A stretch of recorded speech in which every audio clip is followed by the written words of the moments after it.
Imagine this: you're at a weekend barbecue, one of your friends is filled with pride because they've just made their final mortgage payment.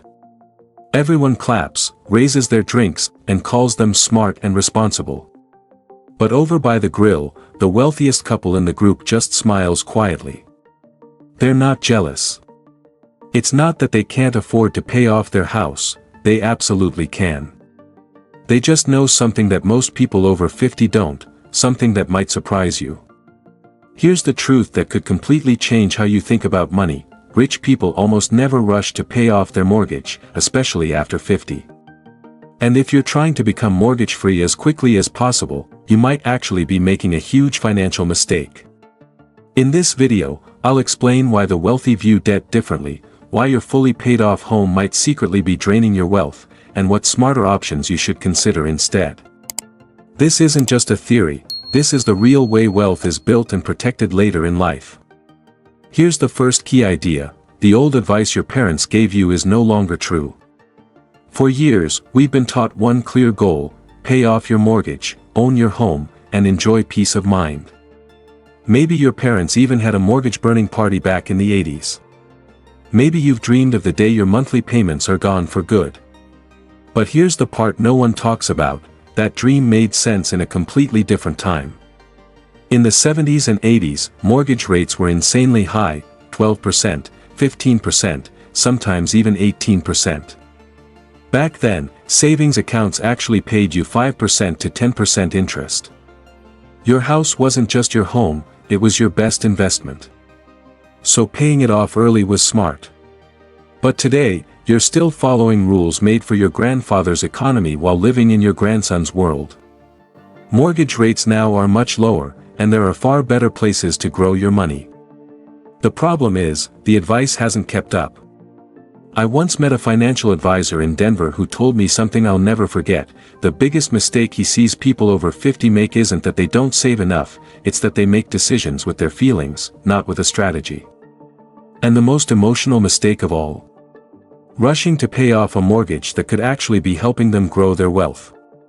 The second destroyer of wealth is the silent thief living right in your home. When you finish paying off your mortgage, you're not removing a cost, you're creating a hidden one.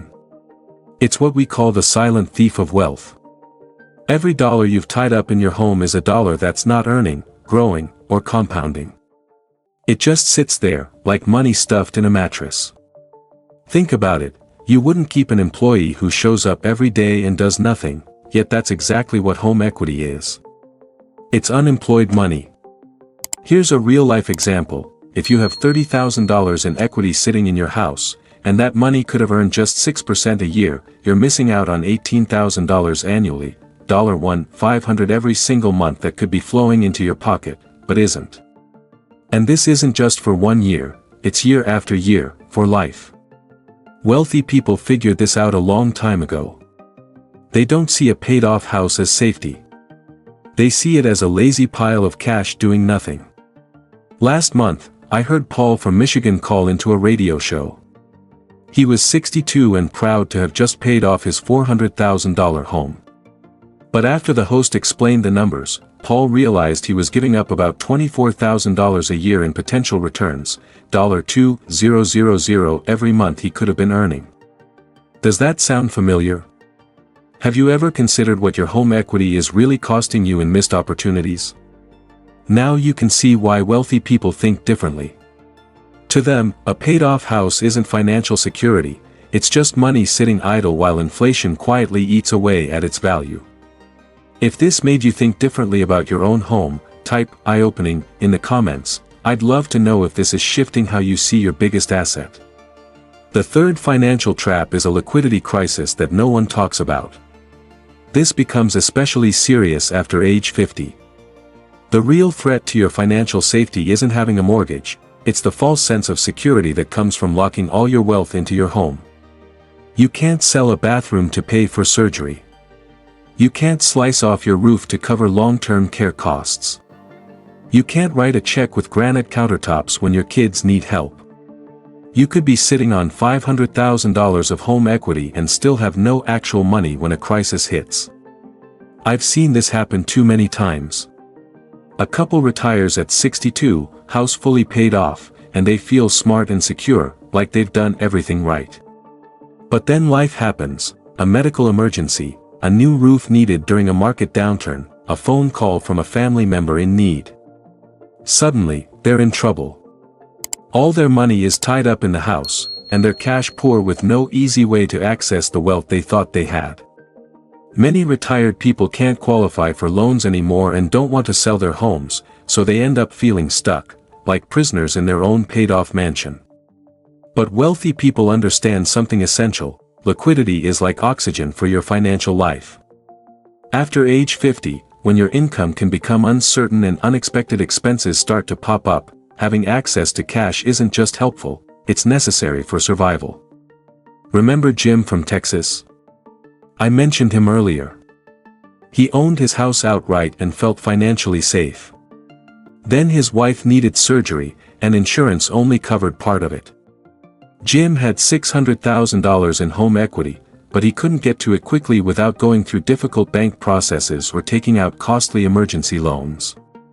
That's when he learned what the wealthy already know: liquidity is everything.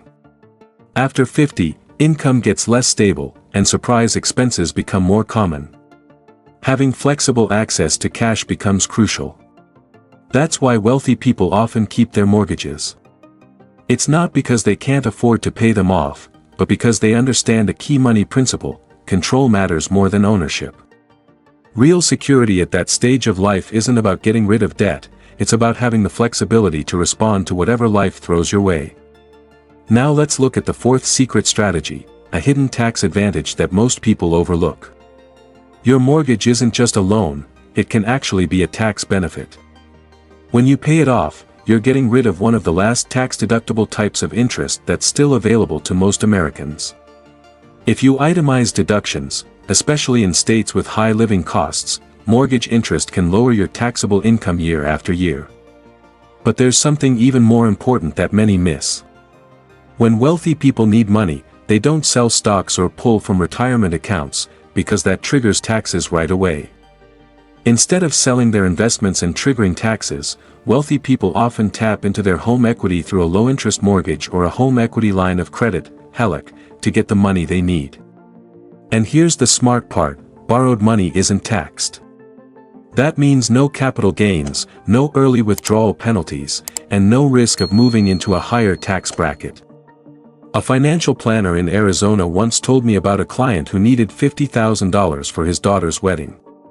Rather than selling investments and losing $10,000 to capital gains taxes, he used a HELOC at just 3.2% interest. He kept the full $50,000 and let his investments keep growing. That's one reason wealthy families often choose to keep their mortgages for life.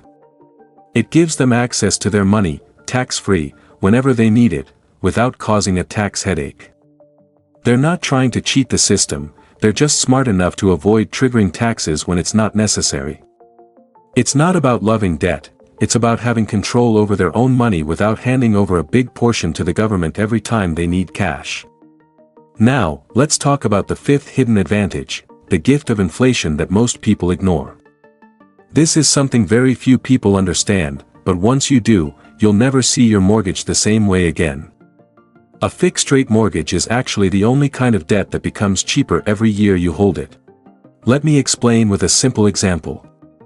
Imagine you're paying $2,000 per month on your mortgage today, with inflation averaging just 3% per year. In 10 years that same $2,000 mortgage payment will feel like only $1,500 in today's money. In 20 years, it'll feel like you're paying just $1,100.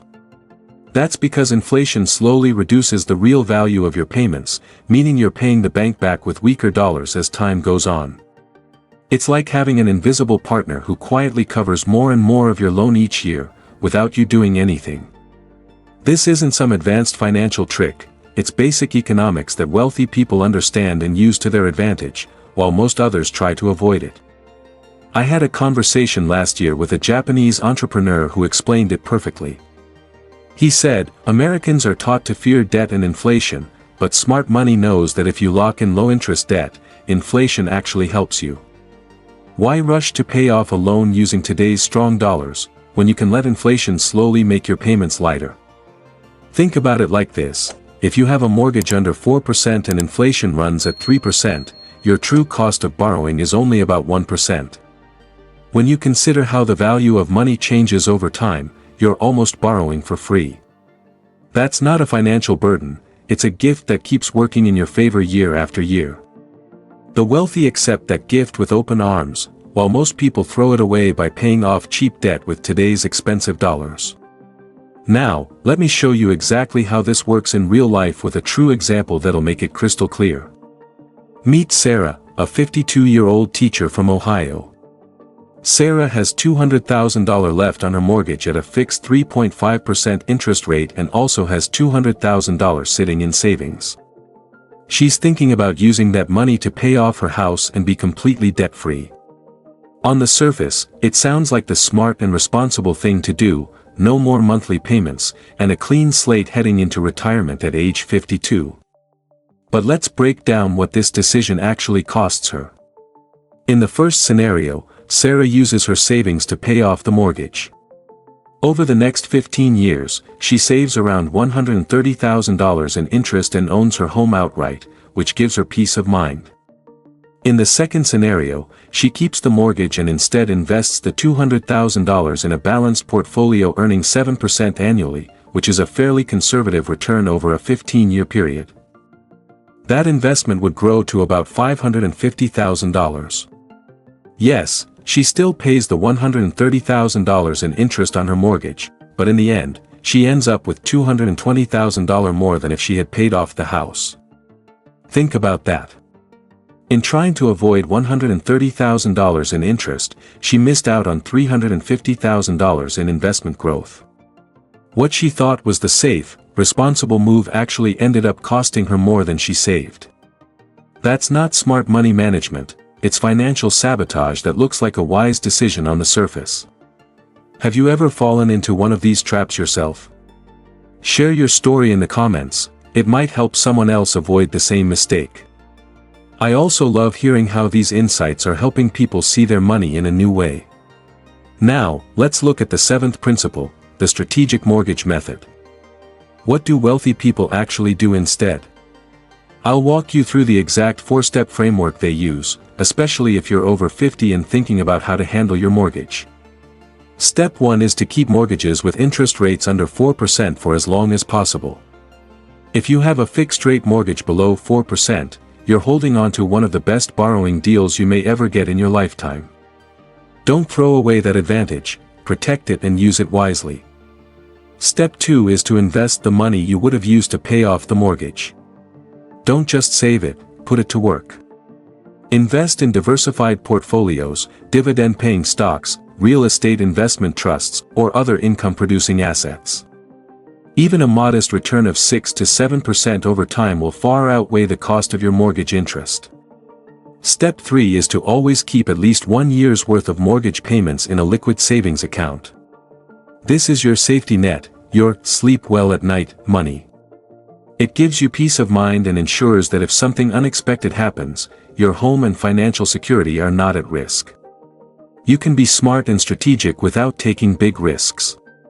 Step 4 is to review everything once a year. Financial markets change, interest rates shift, and your personal situation can evolve. Once a year, take time to sit down and ask yourself, is my investment plan still beating my mortgage rate? If it's not, make changes. This way, you're making decisions based on what's actually happening in your life and the economy, not based on outdated fears or old advice. This isn't just some theory, it's the real mindset and method used by financially free people over 50 who know how to make money work for them instead of against them. Some people still have mortgages but feel no financial stress at all, because they understand the difference between being debt-free and being financially free. I get it, many of you are probably still thinking, wouldn't I sleep better knowing my house is fully paid off? That's a valid question, and I completely understand the emotional appeal. Paying off your home feels like security and success. But here's the surprising truth that most people never think about. I've spoken with dozens of people in their 60s who fully paid off their homes but still don't feel financially at peace. Why? Because they're house rich but cash poor. Their wealth is stuck in their home, with no flexibility, no emergency fund, and no way to respond when life happens. Just one unexpected event can throw everything off balance, not because they were careless, but because they trapped all their money inside the walls of their house and threw away the key. Take Mike from Chicago, who recently called a financial radio show. He's 64, had paid off his house 3 years ago, and felt proud of being debt-free. Then his furnace broke down in the middle of winter, his roof started leaking, and his adult son lost his job and needed help. Mike had $400,000 in home equity but couldn't access it quickly without high-cost emergency loans or complicated refinancing. That's when you realize that real peace doesn't come from having zero debt, it comes from having easy access to cash, steady passive income, smart investments growing in the background, and knowing you can handle anything life throws your way. That's real safety. That's true financial freedom. And that's why wealthy people don't rush to pay off their mortgages. They use them wisely, strategically, and silently to protect and build wealth. Your financial life after 50 isn't about doing what your parents did, it's about asking better questions. Not, can I pay off my mortgage, but, should I? Not, what interest will I save, but, what opportunities will I lose by locking this money away? That shift in mindset is what separates people who just get by from those who build lasting wealth. And once you make that change in how you think, you'll never look at your mortgage the same way again. Because your mortgage isn't the enemy. It might actually be your greatest financial asset after 50 if you know how to use it correctly. What's your strategy moving forward? Are you going to pay it off or invest the difference and let your mortgage work for you? If you found this video useful, be sure to like, subscribe, and turn on notifications to not miss our future uploads. See you in the next video.